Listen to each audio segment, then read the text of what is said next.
Bettina Ortiz Waimena was a former Miss Venezuela and Miss Universe runner-up. Of course, the exceedingly bronze strawberry blonde was, these days, the wife of Miami auto parts tycoon Herman Ortiz Waimena. And at every restaurant she chose to grace with her presence, she was always greeted with reverence and whisked to the exact table she desired. Today, she wanted a corner table on the terrace at Sip Sip, her favorite lunch spot on Harbor Island. But there was a large noisy group taking up the entire terrace and they didn't seem in a hurry much to leave. Bettina fumed as she glared at the tourists happily savoring their lunch in the sun. Feeling that she had been patient long enough, Bettina stormed into the kitchen, the fringe on her crocheted Pucci kaftan top shaking furiously as she made a beeline for the woman with a shock of pixie cut blonde hair manning the main stove. "Julie, honey, what's the dealio?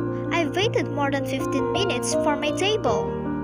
"Sorry, Bettina, it's been one of those days. The party of 12 on the terrace showed up first just before you did."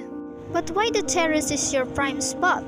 Why on earth did you let those tourists take up all that space?"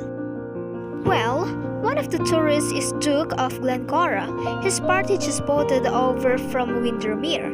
That's his royal husband, you see, moored off the coast. Isn't it is the most handsome sailboat you've ever seen?" "I'm not impressed by the big boats." It was only then that Bettina noticed three well-built men in faded white shirts and black Kevlar pants sitting at the adjacent table. The guys weren't eating but sat watchfully. "I assume that's the Duke's security detail. They couldn't be even more obvious. Don't they know we're all billionaires here on Brilland? And this isn't how we roll."